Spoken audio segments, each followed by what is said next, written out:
That's incredible. That's incredible.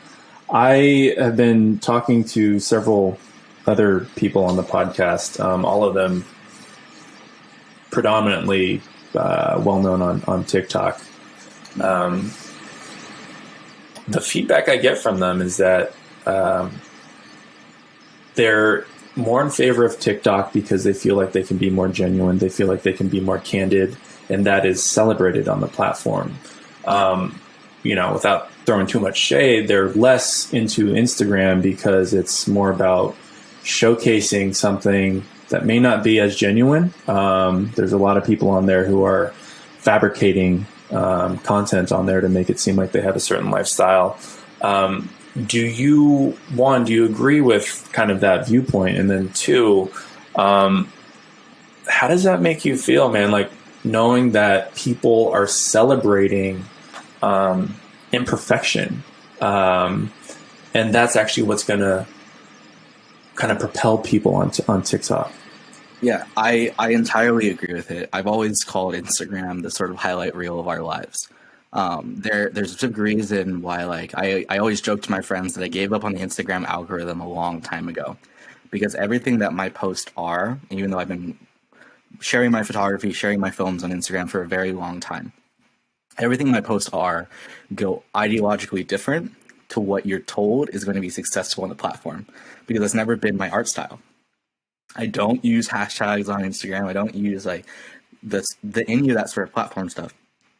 If you look at my Instagram post, they are the photos, the moments shared there, and then these really long storylines that I like to call my postcards from my travels. They are things that I'm feeling. They are moments that I've shared, experiences I had, and they're normally like the better parts of like 5-6 paragraphs long. And everyone who's followed me has always known that, and they've always come for that.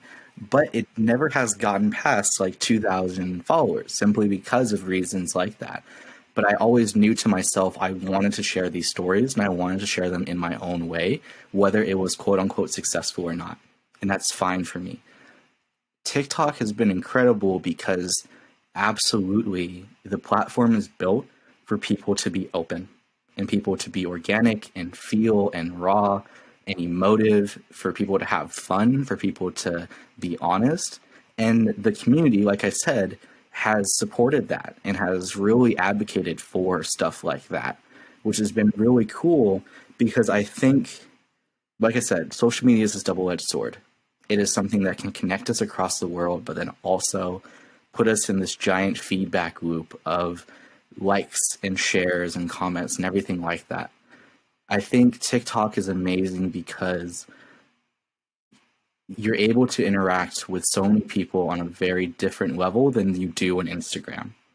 And I think that's what people have been noticing, and that's something that I'm well for. And I think platforms like Instagram and like Twitter and all the other platforms should take notes from TikTok and allow their creatives and their artists just to do what they want and create what they want, and allow them to be advocated for that, which has been really cool. And so I definitely agree with it. And for me, even though I still use Instagram for me has become just a better way for me to connect with the people from TikTok.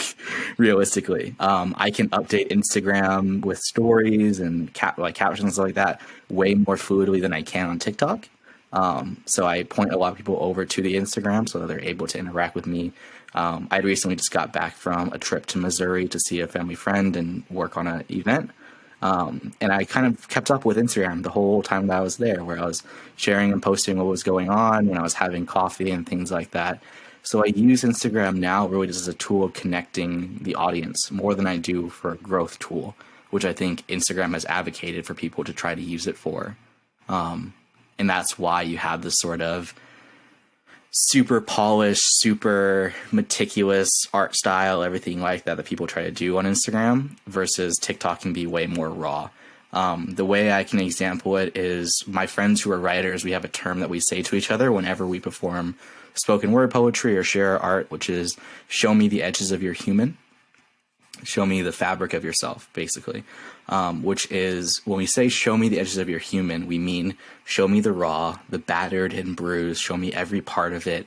That's what I want to see. I don't want to see polish. I don't want to see this weird interpretation of beauty. I want to see you crying. I want to see you feeling. I want to see all of that. And when I have the opportunity to show you my parts of my human, I'm going to share it with you too. So